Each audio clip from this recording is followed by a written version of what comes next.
is it doing that? I thought you said you knew how to work this thing. We're turned off. All right. So, hello and welcome to this week's episode of That's Bonkers, Bruh, where we talk about the strange and unusual, the interesting, and the downright bonkers. I'm your host, Mitch. And I'm Kelsey. And this week's episode is sponsored by us. We don't have any sponsors. This is our first episode. We just spent, hundreds of dollars on a hobby because we thought this would be fun. Yeah. Hopefully we don't regret it. No regrets, babe. I feel like this podcast is either going to bring us closer together or we'll get a divorce. I can't believe you brought out the D word. Only time will tell. Very first episode. Only time will tell. It's been very stressful so far. Podcasting's hard. Yeah, the technology aspect is not our strong suit. We don't know what the hell we're doing. We're just shooting from the hip here. We're on a dream and a prayer. Bear with us, folks. Yeah. So before we get into it, should we introduce ourselves, Mitch? Should we talk about ourselves? It's probably good to set the stage here on what's brought us to today. Yeah. Why did we start a podcast? Why did we even do this? Good question. I think I thought to myself, you know what? I'm not stressed out enough. Let's add more responsibility to our plate. Because why not? Two full-time adults with a couple of kids, a dog, a fish. Yeah, a bearded dragon. Yeah. So anyway, I guess we'll give a little snippet of us. I'm Kelsey. This is Mitch. We've been together freaking all our lives. Born and raised in Utah. We dated in high school. Got married super young. We still like each other. Most of the time. We'll see after this podcast. I don't know. We have 2 kids. I'm a hairstylist. I think the crazy thing about us is, not just the fact that we started dating in high school, but we've known each other really since like junior high. Yeah. And then things didn't progress until the summer before my senior year. Well, yeah, because I was a child, so. Yeah. You were only 15, but I was only 17. It wasn't weird yet. Yeah, it wasn't weird.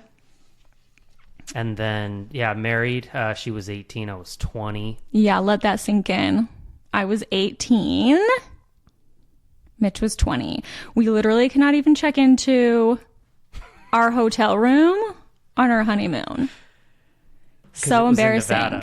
We drove through Nevada to get to California when we lived in Utah because we were going to California for our honeymoon, and we got a hotel room from your uncle. It was like your great uncle, right? Yeah, at a casino. At a casino. They wouldn't let us check in.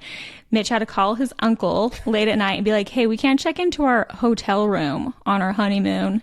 And he had to come check us in because we were basically children. But here we are. How many years later? I don't even know. I'm 34. Thriving adults. We're thriving adults. Yeah. With two little boys, 7 and 11, that keep us busy. Good kids. Yeah. Smart. I don't know if I'd say we're thriving. I'd say some days I'm just surviving, but either way. Considering where we were at 20 and 18 when, we're still together, so I think that covers it. Yeah, I'm sure we will have moments where we'll get kind of into the past and all the things that have molded us to the phenomenal adults that we are today. I guess. All right. Well, our topic today, I guess we'll just dive right in, is phrogging. And for those who don't know, I can't put my glasses on with my headphones. Oh, well, it's fine. I'm half blind. For those who don't know, phrogging the definition of it is the act of secretly living in another person's home without their permission or knowledge. I didn't know what this was until I came across the Hulu documentary, Phrogging, Hide Her in My Home, Hide Her in My House. I binge watched that bitch. It was so interesting. Had you ever heard of it before, Mitch? No background on phrogging. I think the other thing too, not that it's like crazy important, but phrogging is Phrogging. Yeah, I was going to mention that. Yeah, I guess the term frogging was coined in 2014. From what I read on the internet, who knows if this is true? Somebody might have just made this up. But yeah, it's spelled with a PH, and it came from, supposedly, like a real frog jumping from place to place is where that term came from, I guess. Just in case you're wondering. I feel like nobody knows about frogging. I always ask my clients about it. Like when I watched this documentary, I was like, oh my gosh, have you seen the frogging documentary on Hulu? And everybody was like, no, I've never even heard of that. It's a wild concept. It's wild. And I think what we're going to get into today is you're going to see that, like, it can happen anywhere. Yeah. To anyone. Like just a rando decides that they're going to hunker down in your crawl space and come steal shit out of your cabinets for a snack.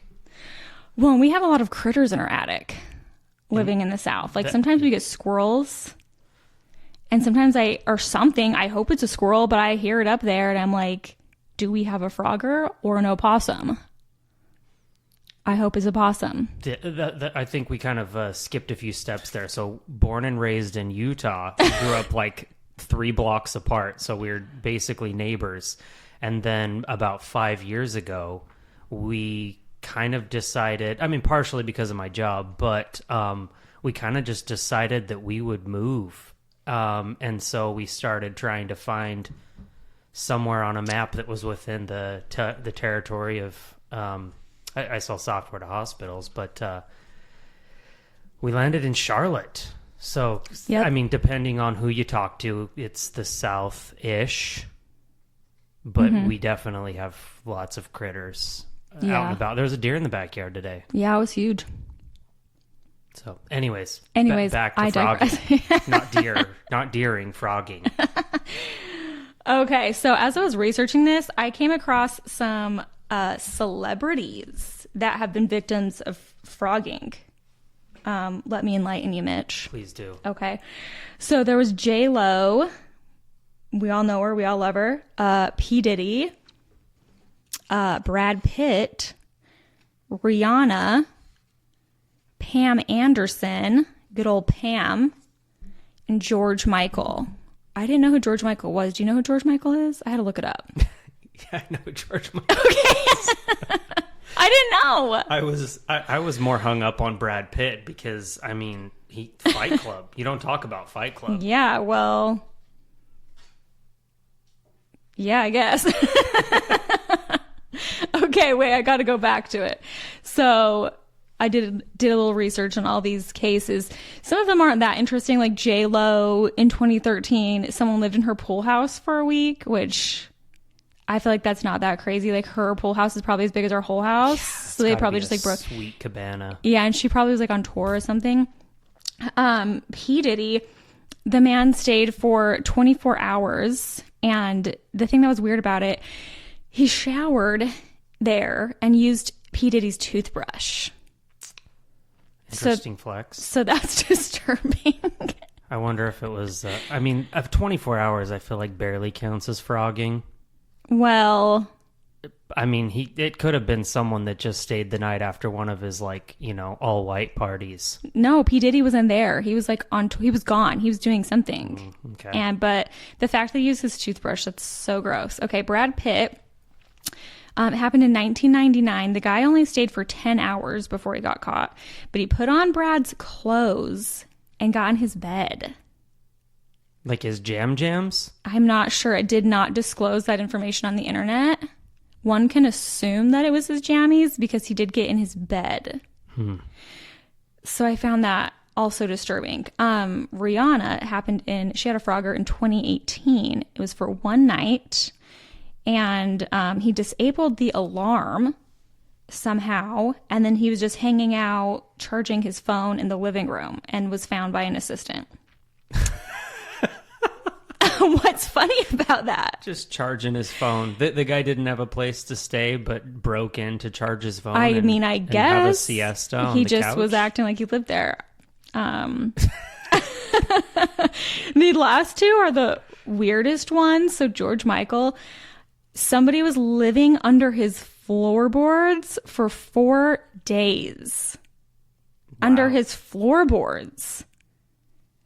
I don't even know how that would happen. And then I guess it was a lady and she like called his name and like jumped out or something. And they like had a confrontation. He called the cops. Just surprise. Yeah, I've been living here. In your floor for the last... Yeah. But it didn't say how she got in or anything. It didn't say if she was like a fan, a stalker, a homeless person. I don't know. It didn't expand. Pamela Anderson, which, by the way, can I just say something?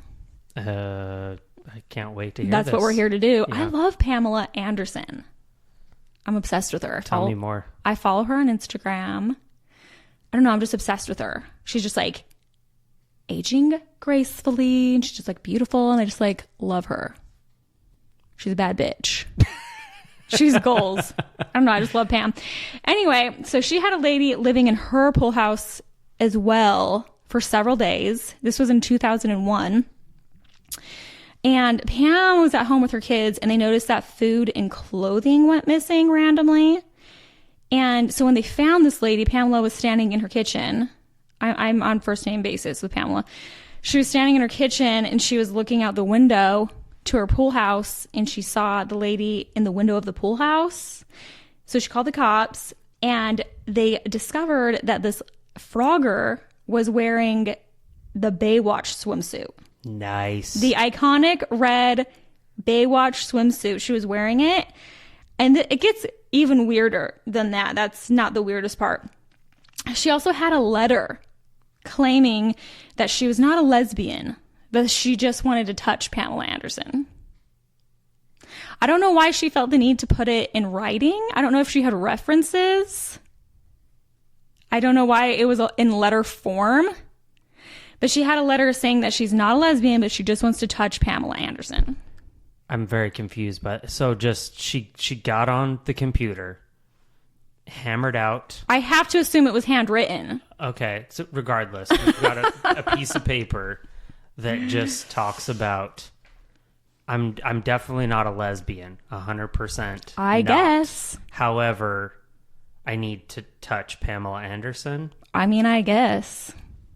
Like, she is a bad bitch, like I said before. So I mean, 90s icon. Yeah. Like any straight man, maybe beyond straight men that I don't know, that lived through the 90s will probably attest to. Yeah. That's okay. So that's I got more stories, but do you want to read yours and then we'll bounce back to me? Yeah. So mine is a pretty iconic Frogger story. If you ever know anything about, it's pretty frogging. gnarly though, right? It's a lot. So I think I should probably preface this with it starts as frogging, and escalates. however escalates. Possible trigger warning. There is some very dark components of this story. So we're talking about a young man named Daniel LaPlante. Born May 15th, 1970 in Massachusetts. Now, I on one hand, I sort of feel bad. I mean, like I said, very dark story, but when you hear kind of how things started for him, if you know anything about psychology, it's like the kid was bound to be just a jacked up individual later on in life. Suffered sexual and psychological abuse at the hand of his father, and then as a teen, again, with his psychiatrist. What? His psychiatrist. That's next level. It's awful, right? Grew up in Massachusetts, and like his property that he lived on was just full of junk, old cars. Kids described him as being an absolute loner. The people in the neighborhood said that around when he was about 15 years old, he would just go disappear into the woods and no one really knew what he was doing out there. Diagnosed with hyperactivity disorder by his psychiatrist, who allegedly sexually abused him. But things escalated.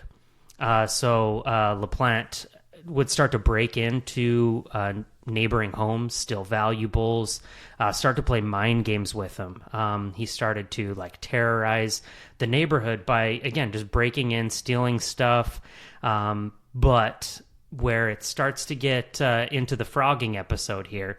He became obsessed with this girl named Tina Bowen. Attended the same high school and everything like that, and he'd taken her on a date, so it had escalated to a point of them at least being, I guess, mutual attraction at some point. Took her on a date, but then I guess I don't know where this comes into play, but he had been accused of sexual abuse of sorts from someone from another school. So that got back to Tina, and she just cut things off. She couldn't handle being around this kid anymore. But over the course of several weeks that fall, he gained entry into their house, and he found a spot in a corner in a crawl space that was, it says online that this crawl space was no wider than 6 inches. And then he would stay in there. I don't know where his family was. This kid's 15, right? And True, gone all night long. Obviously a troubled teen and everything like that. And he would watch him through the walls and everything like that. The thing that I think...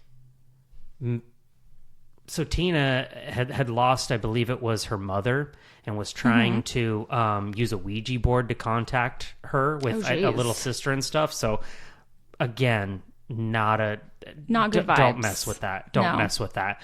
Well, LaPlante basically took that and started impersonating himself as a ghost, rearranging stuff around the house. Oh, jeez. Says that he emptied bottles of alcohol. He didn't drink them, in quotes, right? Sure. Yeah, wasn't drinking it. We've all been there. He would drink the milk around the house, and then he started writing stuff on the walls on mayonnaise and ketchup. Marry me. I'm in your room. Come find me. What? Because nothing says marry me like a thing of mayonnaise, like a jar of mayonnaise and ketchup. And then they found a family photograph, and a knife was holding it into the wall. Romantic. So, I mean, like I said, this kid... He's messed up from Jump Street. It's like you want to... Again, this is getting worse, right? This is just the tip of the iceberg here. But you kind of want to feel bad, at least at the beginning, right? He was set up for failure, basically. Absolutely set up for failure. So, Tina's dad was like, you, Tina, and your sister need to quit messing with each other. This is getting old. It's frustrating. However, they were gone. They had all come home, and there was, it said someone had used their toilet. Yikes. I'll let you let that one marinate. Pun intended. Gross. Someone blew it up. Someone blew it up. They came home and found that the toilet was slightly used. We're so immature. Okay. Anyways, Dad, Frank, searched the house and everything like that, and found him in their clothes, face painted, wearing also a Native American style jacket, ninja mask, and brandishing a hatchet. Okay. You don't see that every day. You don't say. What happens next? Okay, so basically they got away, but they found him a few days later in the cellar of the house. So he didn't even go very far, right? They got out of the house. Authorities were called and everything, and but they did narrow in on where he was hiding. This, again, little triangular corner that he'd set in. And so anyways, he was arrested, spent some time in a juvenile facility. His mother ended up remortgaging her house for $10,000 to get him out. And then again, gets worse. 2 months later, committed his worst crime yet. If you're triggered easily, folks, this is probably a good time to fast forward. If you got kids in the car, it gets really bad. So while awaiting trial, he was at home. And what he had done is he stole a .22 caliber firearm from a neighboring house, burglarized the home of the Gustafson family, which included a pregnant nursery teacher, Priscilla, her husband, Andrew, and their 2 children, 5 and 7-year-olds. Damn. Wasn't the last time he broke into a house. Again, it keeps getting worse and worse and worse. He ends up going back to this place where Priscilla is. The father of the family is gone. He ends up raping Priscilla, shooting her twice in the head. And then, as he's leaving the room, comes across young William, takes him into the bathroom, drowns him. Jeez. Then later encounters Abigail, same time, same episode, who had just returned back from school and was on the bus, lured her into another bathroom, and drowned her there. Golly. Then LaPlante simply returned home and attended his niece's birthday party for the evening. Wow. So anyways, Dad comes home, right, to this horrific episode. That's terrible. Finding your 2 children gone, drowned in a tub, separate tubs. And then your wife had been sexually assaulted and then shot. He, fast forward, right? Once they tracked him down, it wasn't too hard to put him away for the long term. But the crazy thing, I guess I passed over this. That's not the crazy thing? He was 17. Oh, yeah, I know he was young. They charged him as an adult. Yeah. But he was 17 years old. Oh, gosh. That's crazy. Like,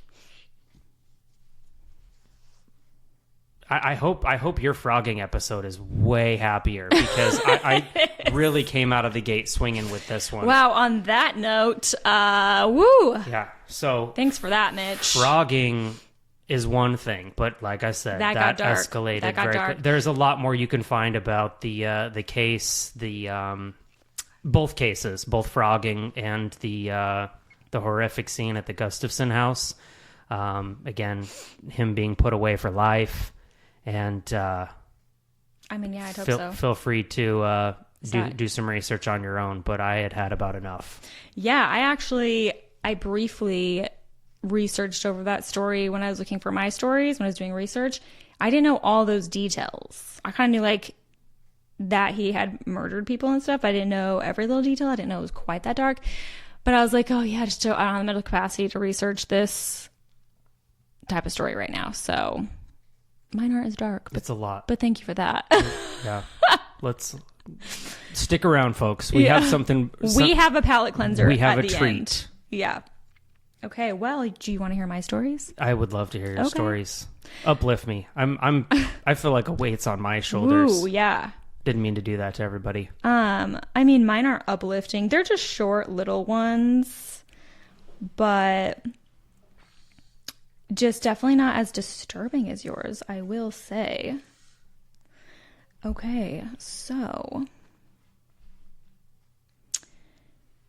Mauricio Damien Gruero, I think that's how you say his name, became obsessed with an OnlyFans model after finding her online. At first, his stalking was limited to the digital world. But by 2022, he had discovered her home address in New Hampshire. The 20-year-old even reportedly managed to steal the woman's keys. Once he had access to her house, Damien snuck up to the attic. There he would wait quietly until the middle of the night. When the woman was asleep, he crept into her room to film her. Okay. Wait. He couldn't get enough of the filming that she already put online I guess as an OF not. girl? Maybe she was only a feet girl and he wanted to see more. I guess there's that. Yeah. That's OF a possibility. isn't always. Okay. Yep. You never know. True facts. The woman's mother first noticed something was wrong after hearing strange sounds coming from the attic. The police investigated, and in February, they arrested the man as he climbed out of the attic onto the home's roof. On his phone, cops found videos of the woman that had been recorded as she slept. Mitchell. Creepy. How exciting, though. He admitted to entering her home at least 4 times. He also told detectives that he intended to put a tracking device on the woman's car. Cops charged Damien with 4 counts of burglary, but he was bailed out of jail before trial. The woman was granted a restraining order against him. Well, I should hope so, that she was granted a restraining order. Yeah, I can't imagine that was too hard to come across. You never know. Sometimes surprisingly, it can be kind of hard to get restraining orders sometimes. But that's crazy. I mean, luckily for her, it didn't escalate into something more sinister, but that is so creepy. Just to know that somebody could be filming you while you sleep. Ew. It's weird. It's so weird. Yeah. So I guess if you're a content creator, be careful. Make sure that you aren't easily accessible outside of the virtual world. I don't know how he tracked her down and got her keys and all that. I didn't, expand on that, but I don't even know if anyone knows how he did it, but yeah, you got to be careful. Criminals are geniuses. They really are. It's scary. Okay, second story. Are you ready? Hit me with it. I got to catch my breath. I have allergies today. Okay.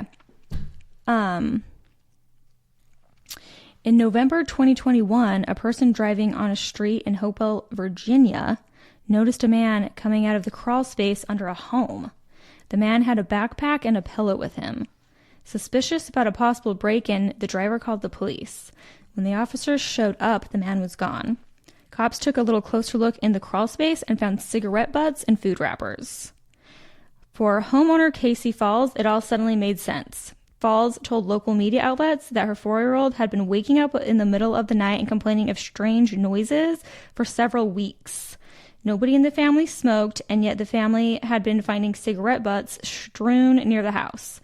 Falls believes the mystery man may have lived underneath the home for 2 or 3 weeks.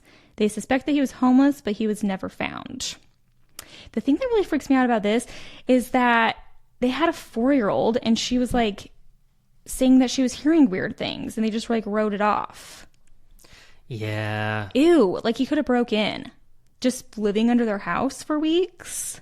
It's disturbing. I'm confused as to why no one seemed to investigate that further. Well, I think he just ran off and they couldn't find him. I'm more so mean if there are strange noises coming below your floor, you don't have to go down there in the middle of the night to find a man that's sleeping on a pillow and chain smoking.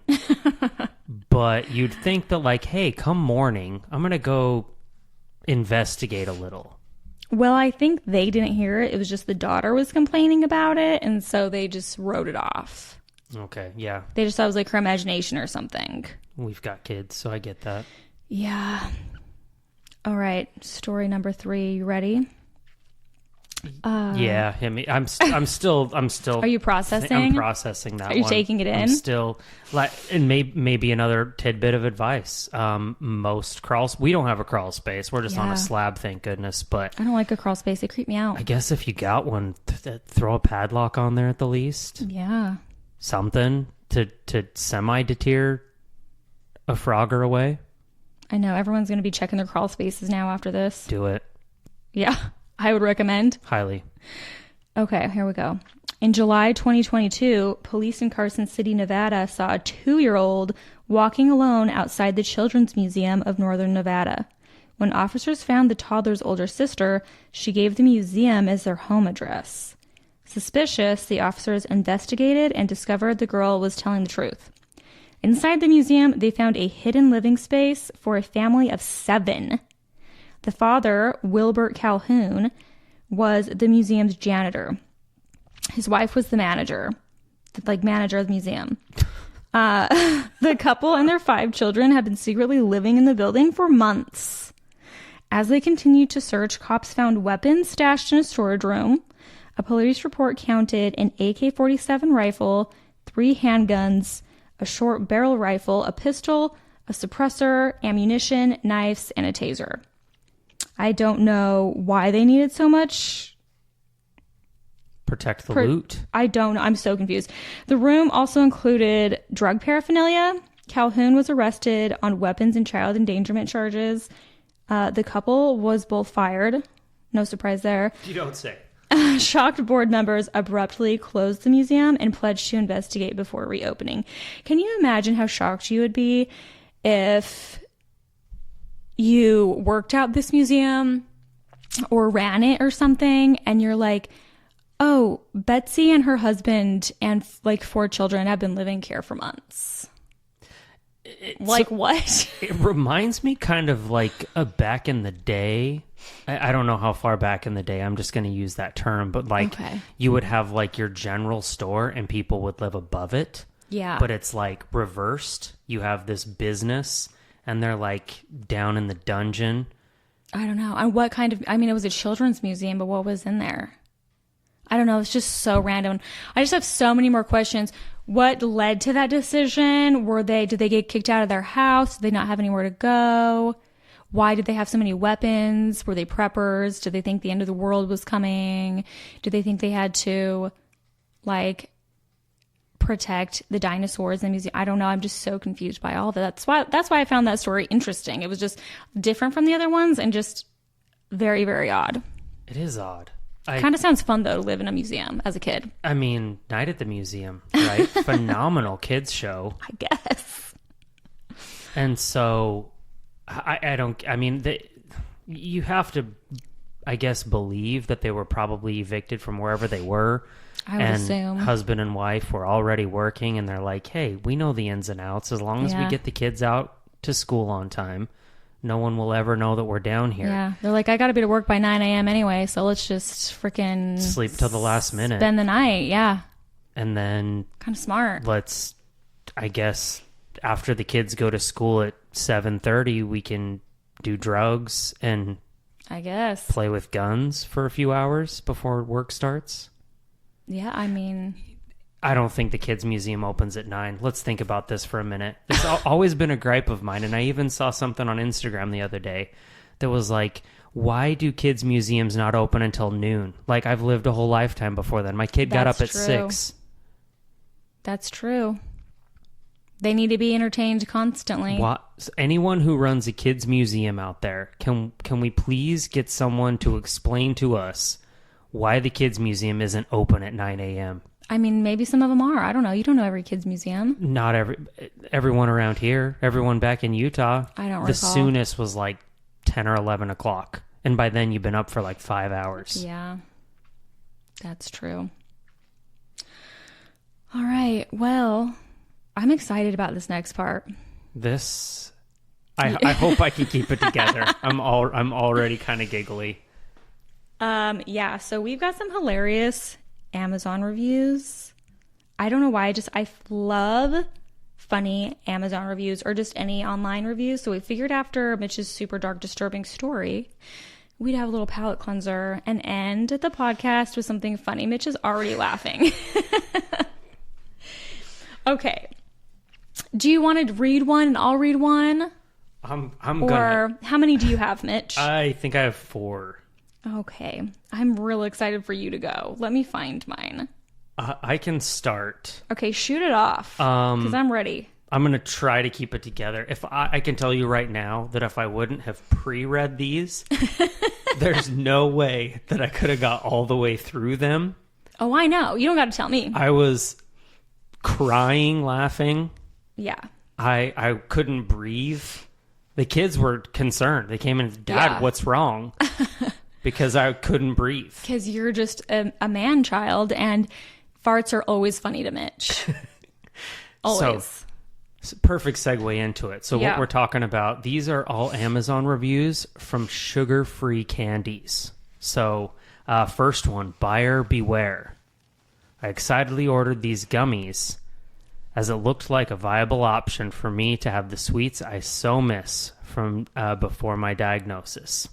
I had 4 pieces today of the watermelon, and the taste was incredible. The texture was not perfect, but not bad for candy, in quotes. However, within 10 minutes, my stomach started to grumble. by the 30-minute mark, I was keeled over, vomiting into the toilet. Oh, my. What followed that is probably not appropriate for a review, but be warned, these will destroy your insides. Oh, my gosh.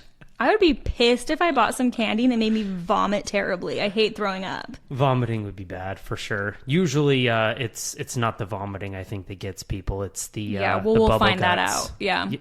Yep. Okay. Just like my story, it progressively gets worse, but in a funnier tone. In a funnier tone. Thank you for that. All right. Do you want me to go do mine? Please. Okay. The caption on these are sugar-free, painful. Oh, are you laughing at mine or yours? Yours. Okay. Oh, Lordy, did these cause me problems? They taste very good for sugar-free and are easy to eat. The bag claims 2 servings per bag, but you would have to be mighty foolish to eat that many. 2 large handfuls left me writhing in pain, farting like no tomorrow, and stuck on the toilet for hours because I couldn't trust a fart was really just a fart. At some point late into the night, I accepted that I needed to take my asleep legs and bloated stomach to bed. I crossed my fingers, clenched my rear, and hoped for the best. I don't remember falling asleep, but I woke up to no stomach pain. 7/8 of the bag is still in the cupboard. I don't dare try them again. I was thinking at some point I'll put them in a bowl and bring them to work. Who doesn't like free gummies? Okay, that's just rude to take them to work. And you don't want to be working with people when they're blowing it up. Oh, I've been in a corporate building before, and like a bunch of full grown, men, and there's like 2 stalls. That's terrible. If there's, you don't need to expound. Maybe don't grab candy off your coworker's desk. You don't know what's in it. Could be a cruel joke. Yeah. Go ahead, Mitch. Next one. Very tasty, but don't eat an entire bag at once. So, to your point, it's always hard to find a keto-friendly treat that has a great flavor and texture, and these candies are really tasty. But I suggest pacing yourself. Don't polish off a whole bag in one sitting, unless you are home, alone. Not kidding. Was that it? Yeah. Yeah. I'm already excited for the next one. Oh, good. I am too. Okay. So this one I found funny because she gave it 5 stars. It was a positive review, and the headline is "Keeps Me Regular." Okay. Was looking for a sugar-free candy and found these babies. The reviews were interesting, mostly about the intestinal upset. Didn't scare me since I've been plagued with constipation for years. Well, I received them and ate a few, then a few more. It didn't take long for my guts to start turning. Bathroom time was great. I got cleaned out. Woohoo. Now I only eat these when I feel backed up. These are cheaper than any medicine you buy at a pharmacy and quicker reactions too. Okay, well, I would not dare. I think I'll just stick to Metamucil. Thank you kindly. I mean, she found what worked for her, though.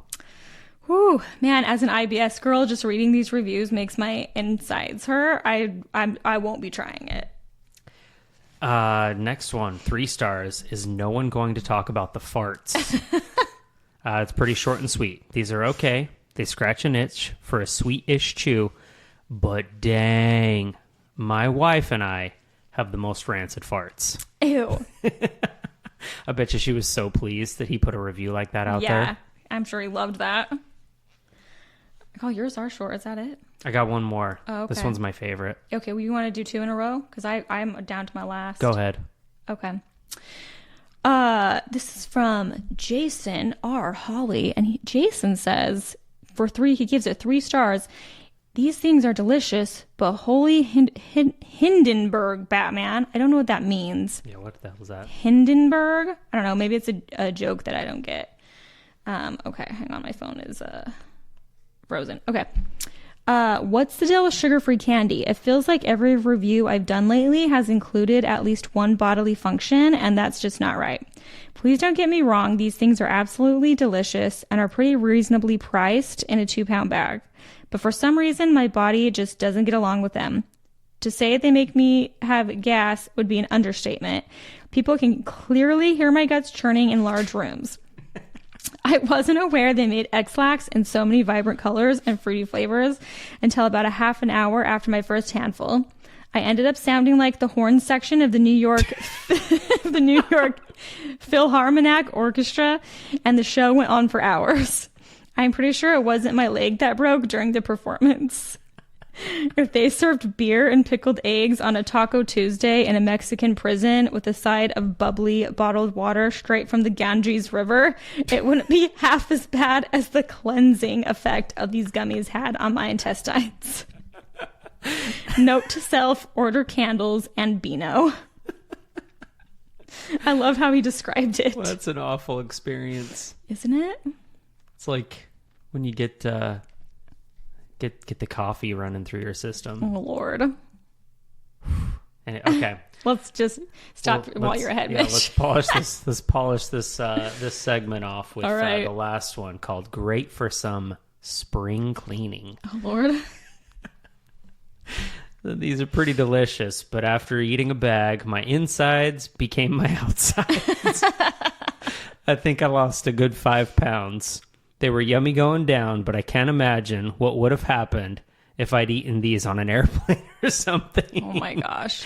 It was basically a religious experience. Oh my gosh. Mitch.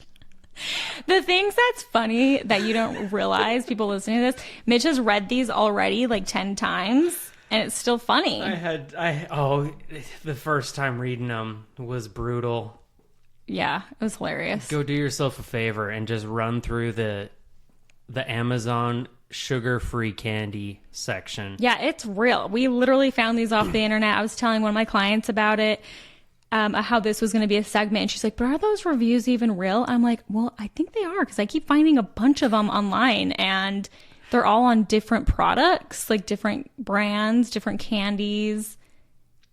It seems to be a consistent issue. Yeah, there's a trend for sure. Yeah, so I love the funny Amazon reviews. We're going to bring them back on another episode too, something else. So absolutely. And I haven't had a real world experience with sugar-free candy like that, but I hope not to. I did have a friend once. Oh, really? Nate, if you remember Nate. Yeah.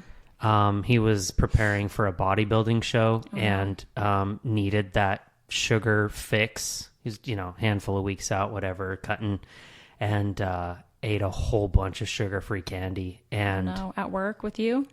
I wasn't there. No, he ate it over the weekend, and then come Monday morning, we did hear about his religious experience. I was going to say, did he have a religious experience? Did he find Jesus that day? He probably did. Sunday was spent. Wow. Yikes. Yeah. All right. Well, I mean, that's all I got. Is that all you got? I think that's all we got for today. I mean, we're looking forward to bringing some more episodes out. We will keep coming with some new topics. If there's anything that you would like us to address, let us know. How are they going to let us know? We don't even have an email address yet. That's true. I don't know. We'll get there. We're going to get one. We're going to figure it out. Well, I mean, no, I don't think you understand how podcasts work. We don't have an official podcast email yet. We're going to get one though, and we'll let you know. Mm-hmm. We will let you know. But thanks for listening. Don't eat sugar-free gummy bears unless you want to have a religious experience and find God. And check your crawl spaces. Definitely do that. And I guess we're signing out. Signing off. Thanks, everyone.